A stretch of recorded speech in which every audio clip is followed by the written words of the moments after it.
In April, Golden Week is the most important week in the Japanese calendar because it's festival time. It's the flowering of springtime and of all the rebirths that come with it. It's one of the rare moments when people allow themselves to take a holiday. It's also the occasion to go back to the roots. The Japanese people are fascinated by their history, and many of them devote this particular week to a journey into the past, to the time of the samurai and the shogun. Between the 12th and the 19th centuries, the country turned in on itself. For nearly 700 years, the Japanese archipelago had very little contact with the outside world. During this golden age, the land of the rising sun developed an extraordinary artistic and cultural sophistication. Let's follow in the footsteps of the modern Japanese to find a unique civilization stamped with a philosophy, Zen, and by the code of honor of the samurai.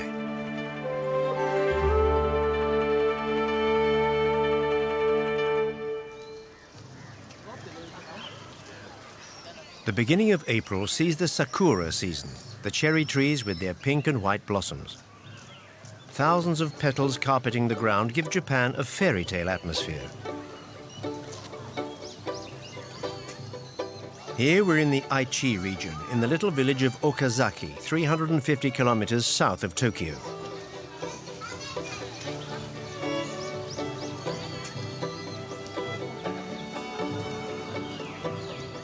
The Japanese are celebrating Hanami, 16 days of festivities during the period when the cherry trees drop their flowers. Hanami means look at the flowers. They are the representation of a fleeting beauty. The sight of this vegetal snow has been mesmerizing the Japanese for nearly 1,300 years. It was also in the 8th century, in the Nara period, that the Emperor Kamu formed the first elite troops in order to unify the country. They adopted the name samurai, servants in arms. As it says in a Japanese proverb, the best of flowers is cherry blossom and the best of men is a samurai. According to tradition, the lives of these brave warlords was as heroic, brief, and as beautiful as that of the flowering cherry.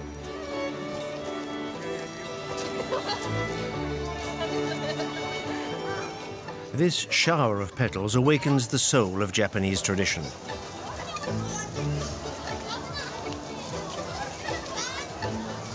The festival goers are walking in the direction of the fair with its many stands.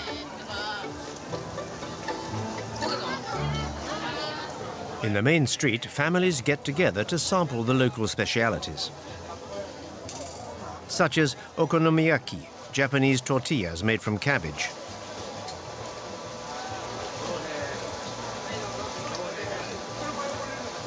or the famous yakitori, which in literal translation means grilled bird, the well-known brochettes of chicken or pork.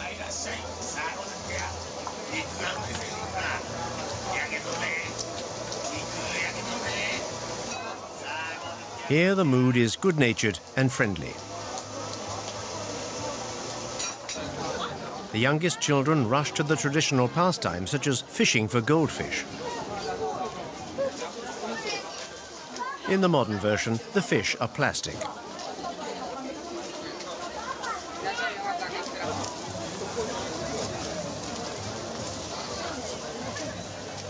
A little further on, a boxing ring has been set up.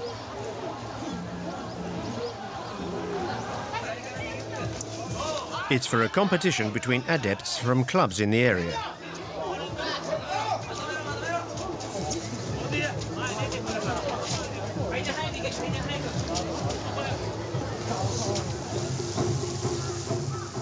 The festivities are in full swing too, on the other side of the moat, at the foot of the castle. This graceful construction, 5 stories high, was built in 1524.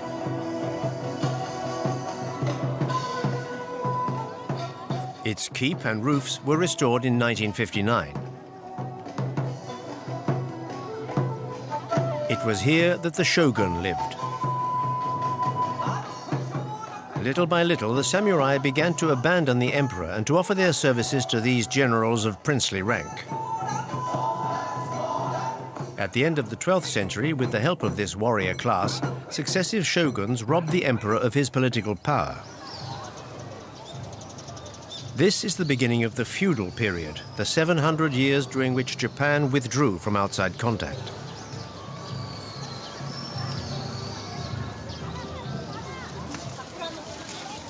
In the streets of Okazaki, we run into dancers getting ready for a presentation of yosakoi.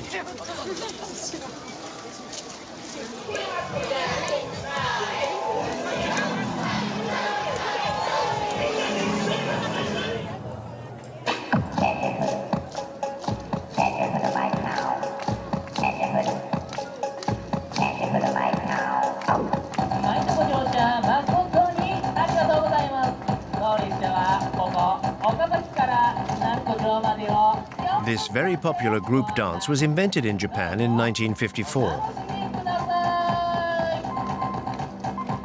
But its origins are older, because it was inspired by a dance dating from the end of the 16th century. At that time, dancers and singers paraded in the streets. The yosakoi set them up on a stage and gave them lively choreography, set to music, which combines two characteristics, a rhythmic tempo and a childlike folk melody.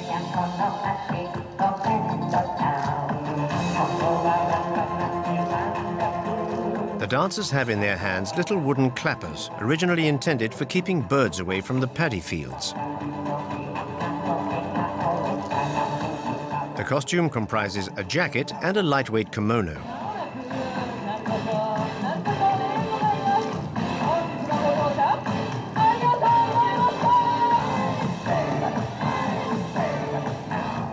Today, several yosakoi troupes are competing with each other in front of a knowledgeable public.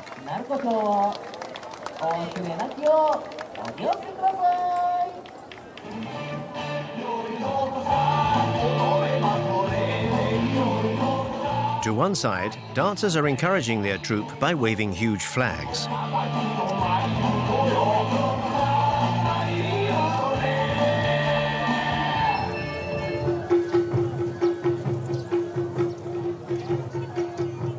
We leave Okazaki to head for Kyoto, the ancient imperial capital. It's a favorite destination for festival goers during Golden Week. A brief recall of the history. In the year 794, the Emperor Kamu settled in Kyoto, in the Kansai region, in the center of Japan.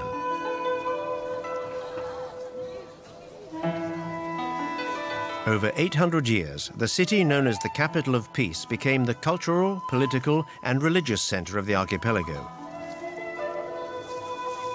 In the 12th century, the first shogun in their turn reigned over Japan. Kyoto then enjoyed a period of prosperity. The old imperial capital, which was relatively little damaged by the American bombings at the end of the Second World War, has preserved intact many of its architectural treasures. The Japanese, well versed in their history, gather here in great numbers. Kyoto welcomes 50 million visitors each year to see the incarnation of eternal Japan.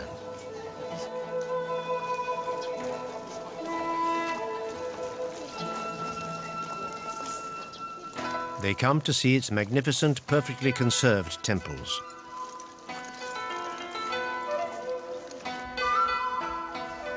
One of the most emblematic among them, the Kenninji, is a monastery founded in 1202 by Dogen Kigen, a Buddhist monk who came from this town.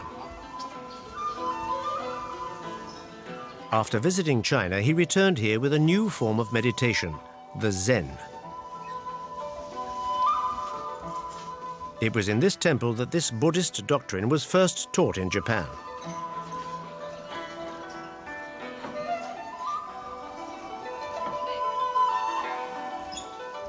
In the main temple, visitors can admire the many paintings which decorate the sliding doors and the paper panels which divide the interior space in traditional houses.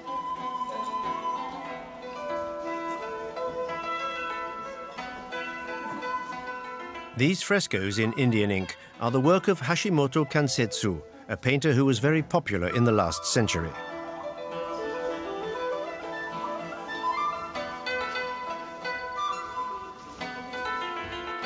They represent the life of Dogen Kigen, spreading the teaching of Zen. But the Buddhism of this monk was not limited to meditation. His disciples had to study insoluble problems to which no logical answer was possible. Zen Buddhism was widely disseminated because Dogen Kigen enjoyed the protection of the shoguns.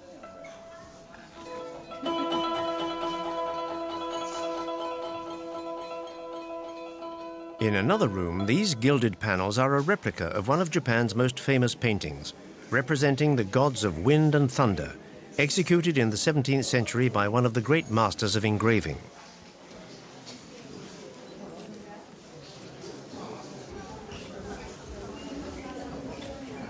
On the panels, these dragons painted during the last century have inspired a much more recent work, which has become the highlight of the visit to the Kinenji Monastery.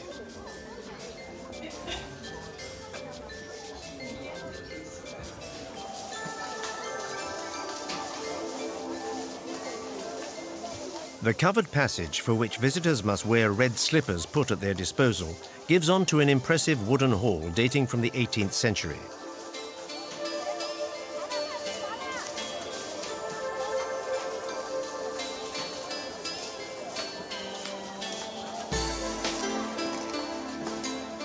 Inside, there's a Buddhist temple dedicated to the ordination ceremony of monks by the Zen masters of the monastery.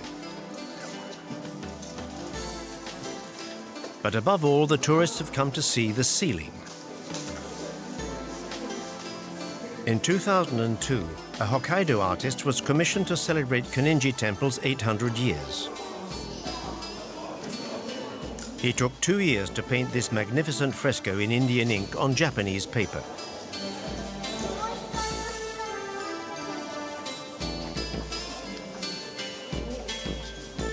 It measures 11 meters 40 by 15 meters 70.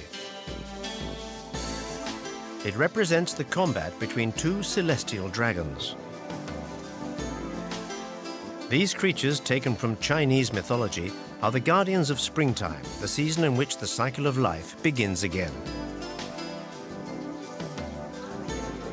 In their talons is the mythical Buddhist stone, which grants all wishes, cures ailments, and purifies water.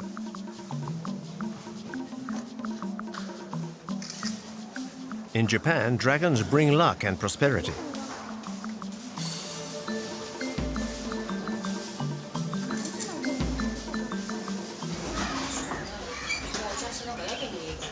The Kinenji Monastery is a complex of corridors, of small temples and Zen gardens encouraging meditation.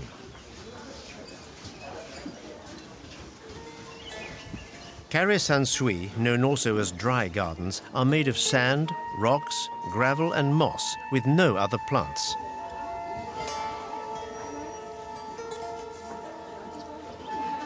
They have an abstract and pared-down look that accords with Zen doctrine, which banishes anything superfluous. These gardens are dry because they need no watering.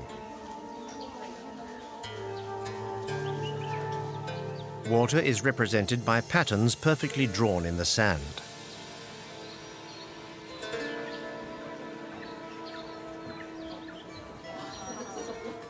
To meditate in view of such a scene allows the monks to empty their minds of all thought and to reach a state of serenity.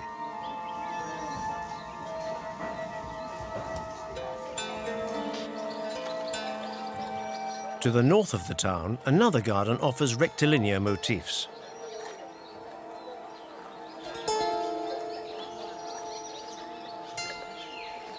To one side, a cone of gravel reminds us of Mount Fuji.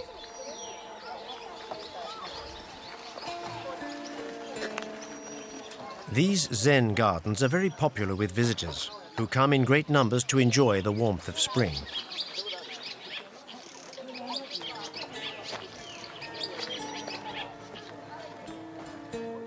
Beyond the Kare-sansui, there's a green area for strolling.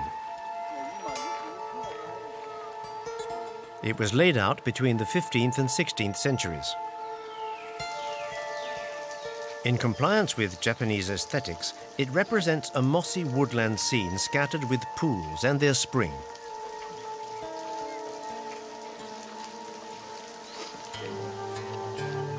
In the center of one of the pools, at exactly the spot in which the full moon is reflected in the crystal clear water, passers-by have taken to throwing in coins which form a silvery carpet.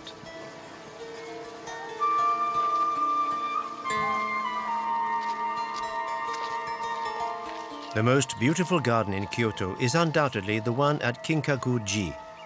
It's the ideal place for selfies to capture the visit for posterity.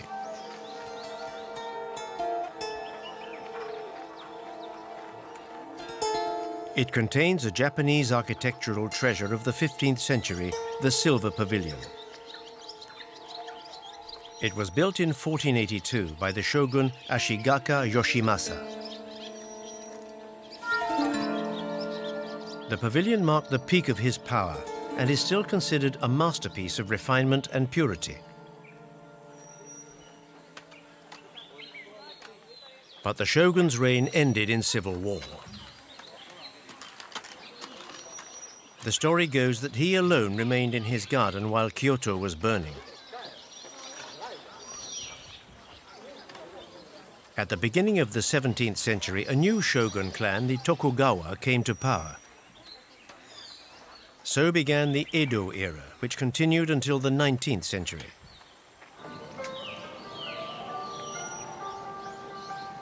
The Japanese journey in search of their past inevitably includes the Japanese Alps. This is the highest mountain range in the country, with peaks of over 3,000 meters.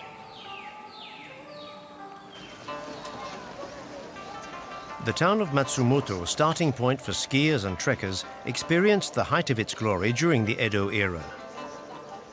Brooding austerely up above the moat stands the Castle of the Crow, so named because of its black roof, the only one of its kind in the archipelago. Festival goers throng to admire it.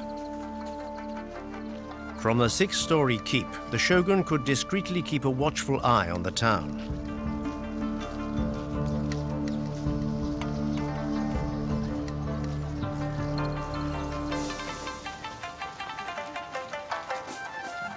This little tower on the right encloses a room dedicated to the contemplation of the moon.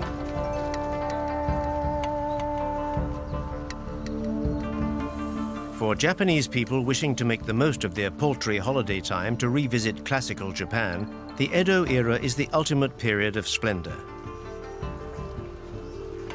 It marks the end of the feudal period, and with it, the heroic times of the samurai.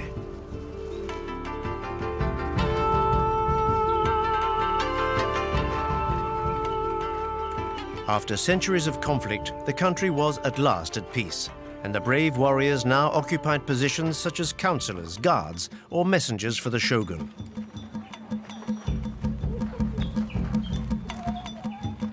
But they continued to practice their fighting technique as an art, perpetuating the chivalrous culture of their illustrious ancestors.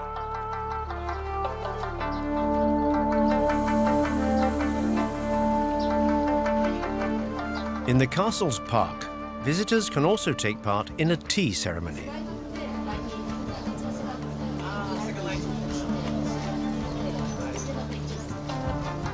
Although the beverage brought from China had long been known in Japan, it was only in the 15th century that its preparation was standardized according to the ritual of Zen doctrine.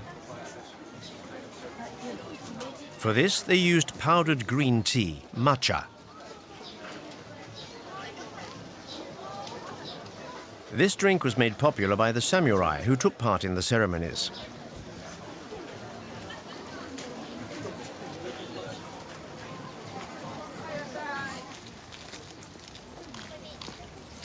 The Matsumoto region is also renowned for a culinary specialty which has captivated the whole world: ramen, Japanese noodle soup. Every restaurant jealously guards its secret recipe. For although the dish seems straightforward, a tasty ramen requires a very special skill. Hideaki Horiuchi is famous for his subtly flavored soups.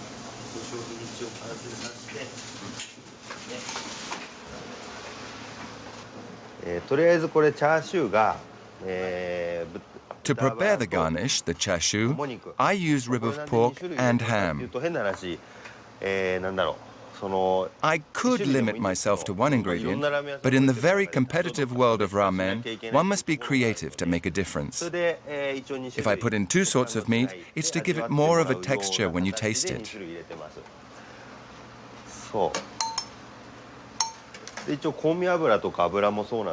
I also use flavored oil so that the taste of the soy sauce is stronger when mixed with the pork-based stock.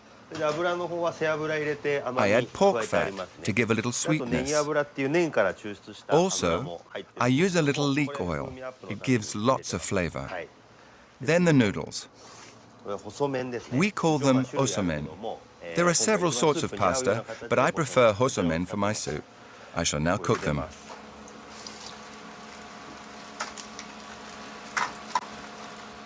The water must stay at a constant temperature, at boiling point.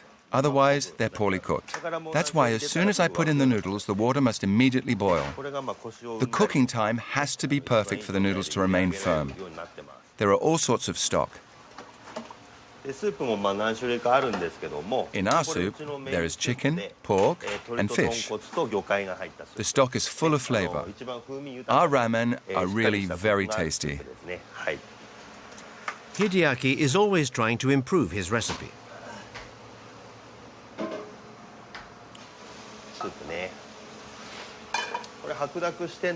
My soup is white in color because I whip up the stock to make an emulsion, like mayonnaise. In theory, oil and water don't mix, but by whipping them, they mix perfectly. It becomes creamy. Just a few minutes and it's ready. And hiding behind this apparent simplicity, there is great skill and attention to detail. This soup is rich and flavorsome. This is our speciality, shoyumen kokunigori. These days, there is great rivalry among ramen restaurants in the search for authentic flavor.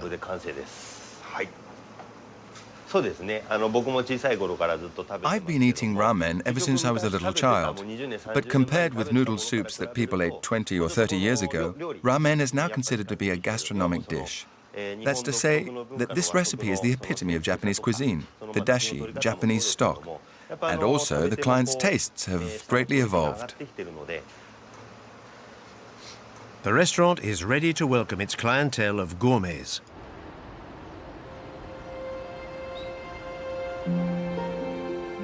Penetrating further into the valleys of the Japanese Alps, we go back in time.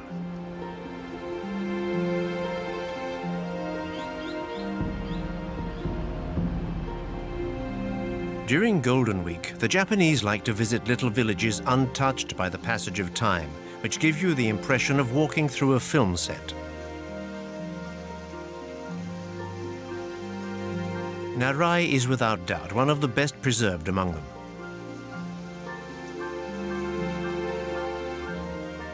The main street, a kilometer long, is lined with magnificent traditional wooden houses.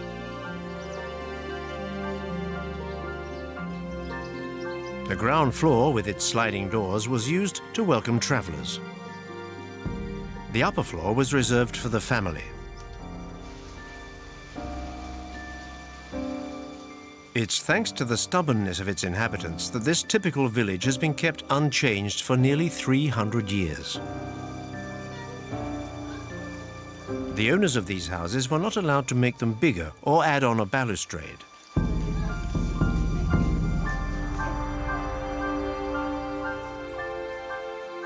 Naray flourished in the Edo period, when the power base of the shoguns moved to what is now Tokyo, while the emperor remained in Kyoto.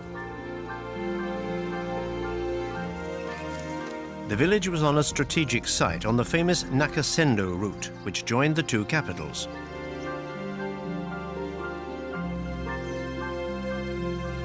It was an important stage along the route, which is why many of the houses were used as inns and trading posts. Warlords and samurai, pilgrims, courtesans and wealthy merchants stopped off here to rest their horses and sometimes to trade.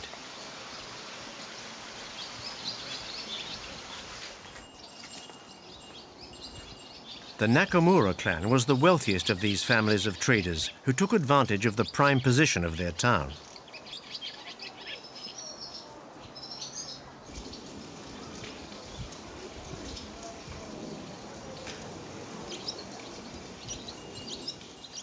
These days, tourists mostly visit the many shops selling local handicrafts. If you come back from Naray with a souvenir, it's like bringing back a little of the glorious history of the samurai.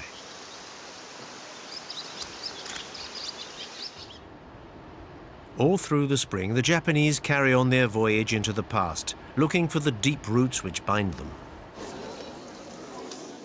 Especially in the Matsumoto Municipal Theatre. Spectators have come in force to watch a presentation of taikos, Japanese drums.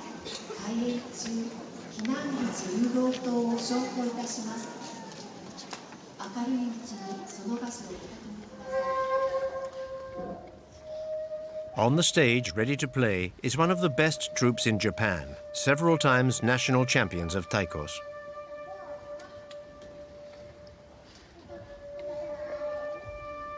On with the show.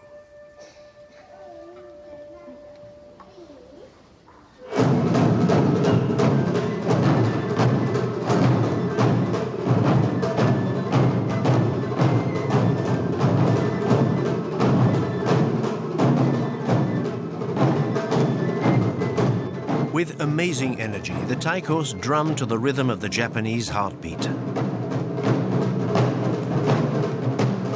The first drums appeared during the Nara period, about 700 AD, during festivals and ceremonies.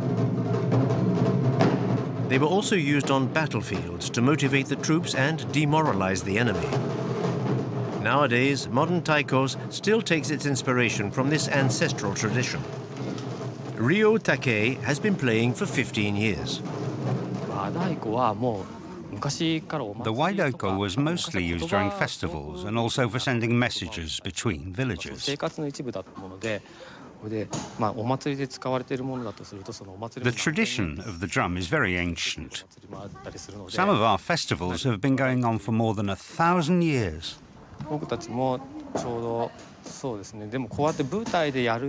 But the Waidaiko that we play on stage has a much more recent base, going back for the last 50 years. Drumming is evolving. There's plenty of room for innovating however you want. We're always trying to do something new with new shows and new techniques.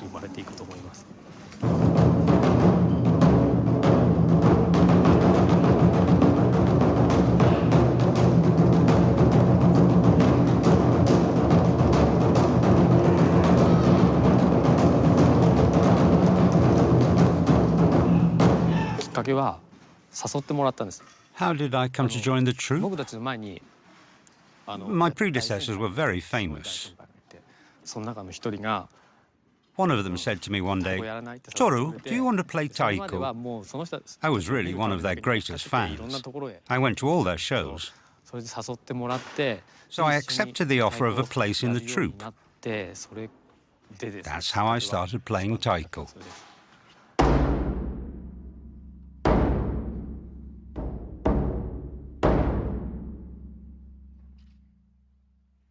The barrels are made of wood, over which is stretched deerskin or horse skin. This one weighs over 400 kilos. This drum is called Okedo Daiko. The width of the skin is 6 shakus, that's 1 meter 80 wide. It's just about as big as me.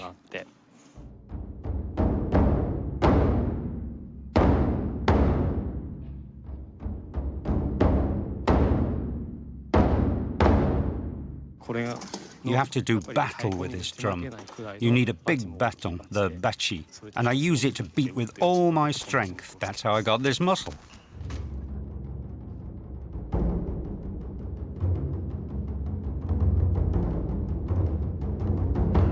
Taiko's players are not just musicians, they are athletes. During their performances, they become part of the drum. My aim is to become the music. While you're playing, if you're thinking of what you need to do next to keep the rhythm, you disrupt the music with your thoughts. The music you play won't be pure. You have to abstract yourself from all thought. My whole body becomes the bachi, the baton. My body no longer belongs to me. It's the baton hitting the drum, as though I had dissolved into the music. I keep that image in mind. I mustn't play taiko. I must become taiko. Nowadays, that's what I aim for.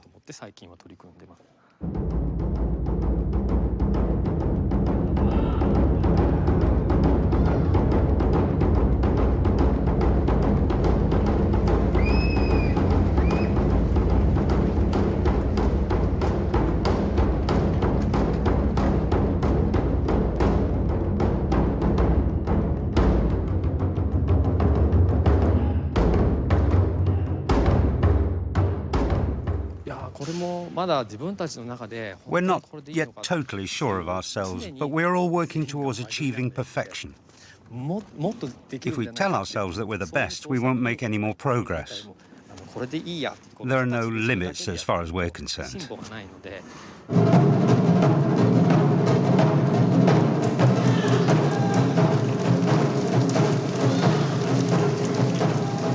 Grace of movement, precision, perfect synchronization, the strength of the artists, these all require years of apprenticeship.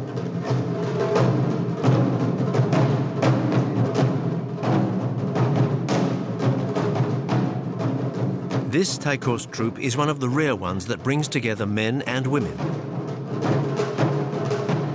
Indeed, all that counts is talent and achievement. That's precisely what Rie Asakura thinks. When I play with the troupe, I'm just myself, a human being. That's all. When I play, I don't even think about it. It's not important to know whether I'm a man or a woman. What's important is that we should all be together, and what brings us together is the love of taiko. We are the companions of taiko. We support each other. I think that by staying together, we can overcome all difficulties. As with many Japanese of her generation, Rie Asakura began her apprenticeship of the drum at primary school. Then she carried on playing in one of the many taiko's clubs. She has been playing and dancing for 21 years now in professional troupes.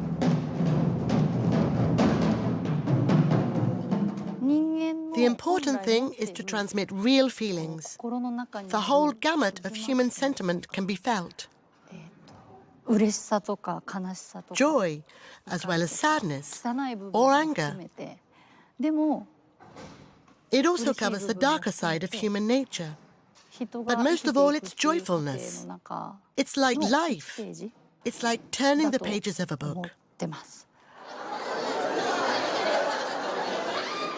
For Japanese people, taikos brings energy and reassurance. After the show, they like to thank the musicians and give them presents. Although drum players are absolute stars in Japan, they remain close to their public. Here, the atmosphere is warm and lively, like the sound of taikos. Of course, it's always nice to have compliments. But with our show, I try to move the audience to the depth of their being. When you watch the show, you really feel the joie de vivre. I want the audience to take that joy away with them at the end of the show.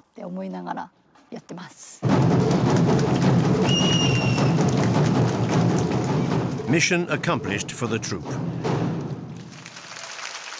Their taikos are an ode to joy.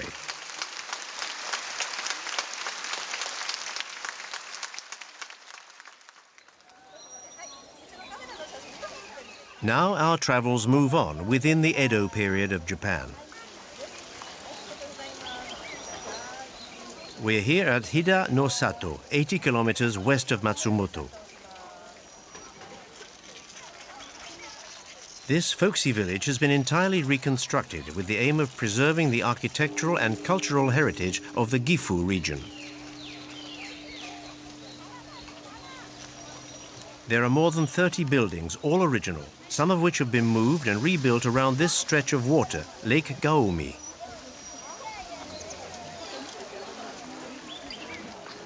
It's one of the most popular sites for Japanese tourists, come in search of their history.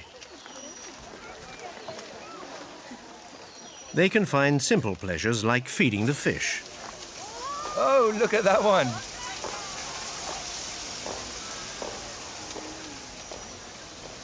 They can play with the swans and admire the heron. For the brief time of their visit, they can go back to the country life.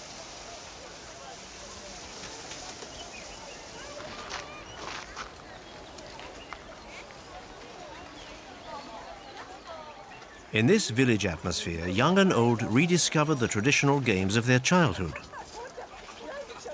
such as Japanese stilts. They're made of bamboo. You have to get on them facing the step and keep your balance by hooking your toe between the bits of wood.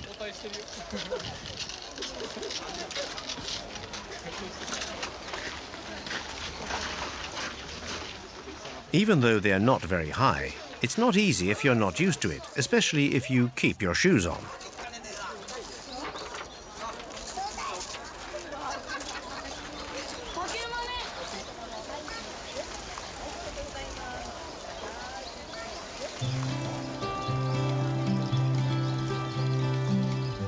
The houses are built on the hillsides. Everything has been meticulously reconstructed from an old village, deserted by its inhabitants who went to live in the town. There's great attention to detail. Like the irrigation system. A simple length of bamboo regulates the water flow.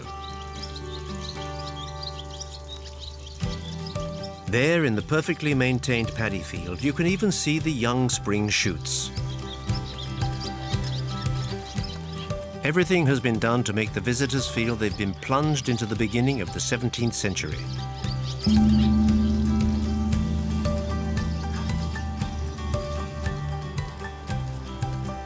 But the main attractions of Hida no Sato are the magnificent houses with impressive thatched roofs, typical of these mountainous regions.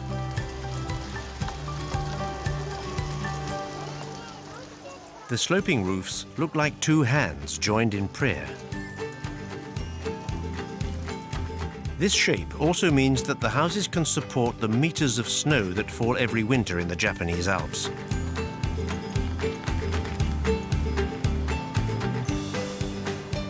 The roofs are made of a solid wooden frame covered by a thick layer of straw. It's composed of thousands of stalks that form very compact thatch 40 centimeters thick. This thatch is then attached to the frame with natural string. In spite of their apparent frailty, these thatched roofs are light and very strong. They are perfectly adapted for the climate, bringing coolness in summer and keeping in the heat during the harsh winters. These old houses are now classed as a UNESCO heritage site. But the houses are not just museum pieces. Some of them house small workshops. Here they're making cedarwood boxes.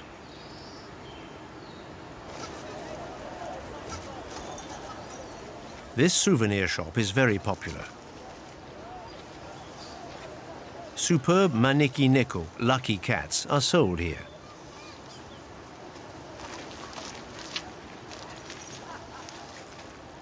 A local artist painstakingly paints them.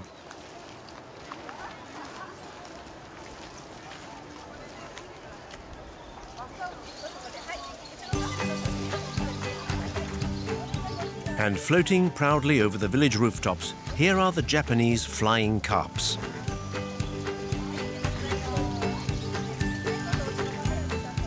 They are hooked onto masts for the Festival of the Boys on the 5th of May. According to a legend brought from China, the carp flew away from the Yellow River, and once airborne, they were transformed into dragons. During the Edo period, only samurai families were allowed to celebrate the Festival of the Boys.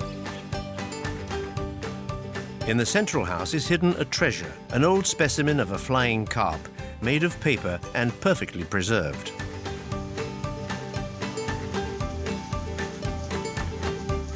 It's 9 meters 50 long.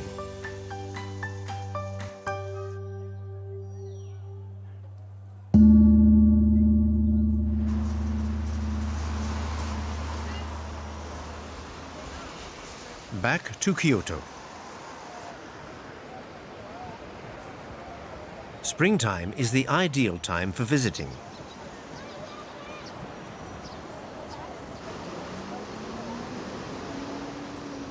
With the sun and the return of warm weather, it's a good time to enjoy the banks of the Duck River.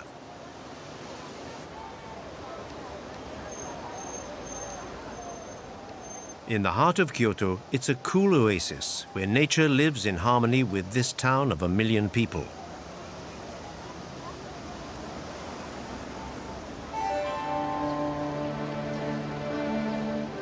But the banks were not always given over to strolling. In the Edo period, it was one of the rough areas of the town, the Pontosho. These wooden houses with wide verandas, which are now restaurants, used to be houses of ill repute. Plays of the new theatre style born in the 16th century were performed here. This is the story of its founder, Izumo no Okuni, a priestess who appeared on the stage during religious festivals. Her beauty and grace had made her famous. One day, she refused to return to the sanctuary. She wanted to be free to carry on performing her own plays in the new style, kabuki. For 25 years, Izumo and her troupe were settled along the River of Ducks, and their shows became very popular. In Kyoto, history catches up with you on every street corner. On the other side of the river, there is Gion, the area famous for entertainments, which attracts artists from all over the world. The main thoroughfare, the Avenue of Flowers, was the meeting place for pilgrims and travelers. They met up in the traditional restaurants and inns of the area. They watched the kabuki shows.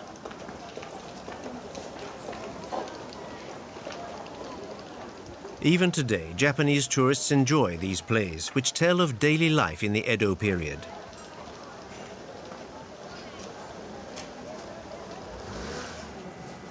But what brought success to Gion was the ochaya, the tea houses of Kyoto. These are the houses where the samurai came to enjoy themselves with the geishas, the famous courtesans of Kyoto.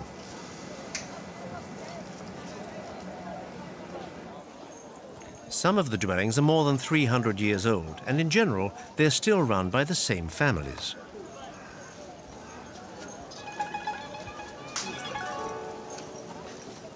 These tea houses were the scene of tales of revenge between samurai, which have inspired many Japanese films.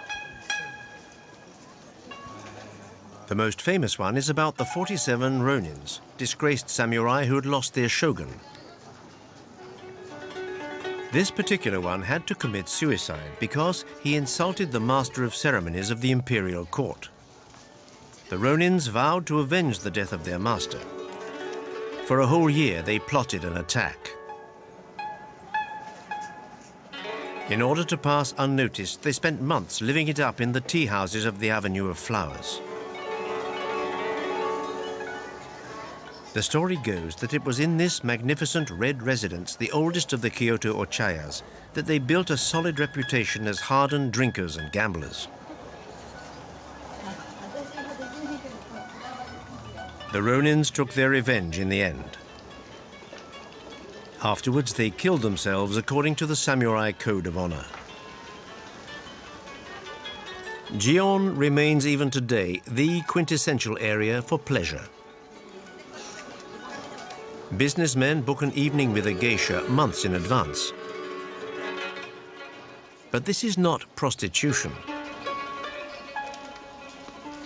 Even though they wear kimonos and the traditional makeup of the courtesans of the Edo period, these very refined ladies are invited to soirees and business dinners to play music, sing, and converse with their clients on any subject under the sun.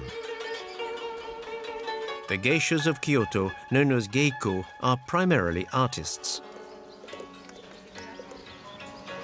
Their apprenticeship lasts for many years. Nowadays, there are fewer than 100 of them practicing in the Gion area. But geikos are still a source of inspiration to conventional young couples for their wedding photographs. Young Japanese women are reclaiming their past, and the kimono has come back into fashion. In the last few years, costume hire shops have opened up everywhere. And it's quite common to meet young girls in traditional costume who have their photographs taken to put on social media. The best place for selfies is along the Shirakawa Canal with its restaurants giving straight onto the water, and which you enter by crossing over charming little wooden bridges.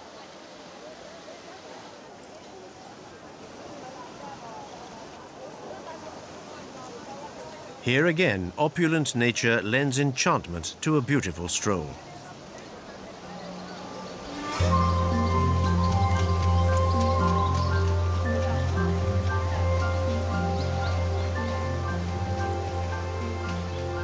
It's not unusual to see at close quarters a Japanese crane, the country's emblem and symbol of eternal life.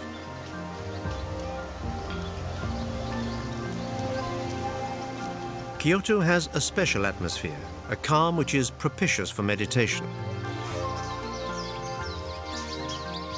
The town is inhabited by the Zen spirit.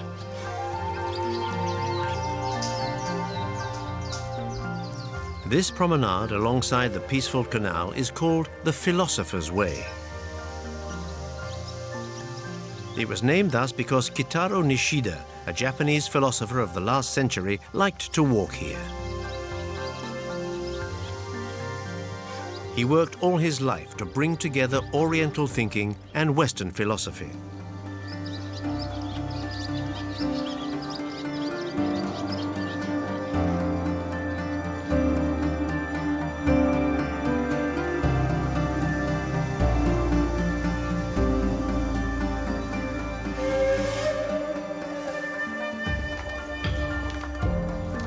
Up on the hill, here is the Kiyomizu Michi quarter.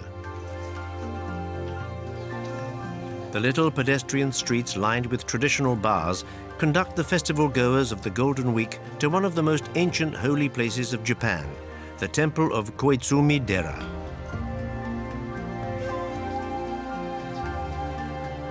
It's composed of a huge assembly of sanctuaries, pagodas and monasteries built in 1798 during the reign of the Emperor Kamu, founder of the warrior caste of samurai.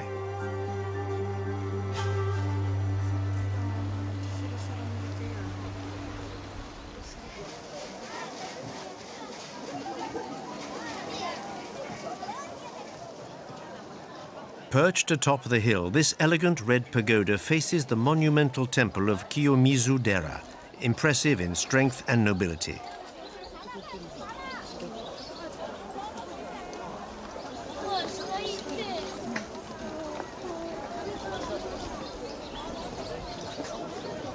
The immense terrace and the main hall stand upon wooden piles 12 meters above a precipice. A masterpiece of technology at the beginning of the Middle Ages. The 139 enormous pillars which bear the weight of the monumental structure are made from trunks of Japanese elm, giants 35 meters tall.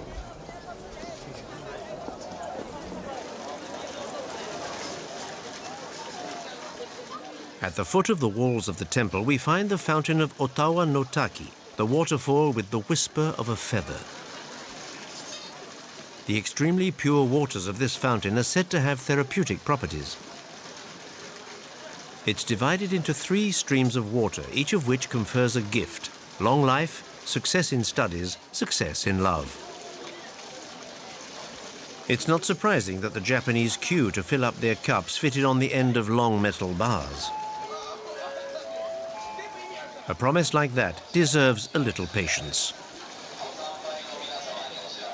The week is coming to an end, and the time of the shoguns is now over.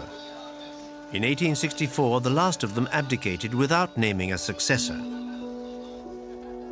So the emperor regained power and decided to open up Japan to the Western world. That was the beginning of the Meiji era, which continues into modern times.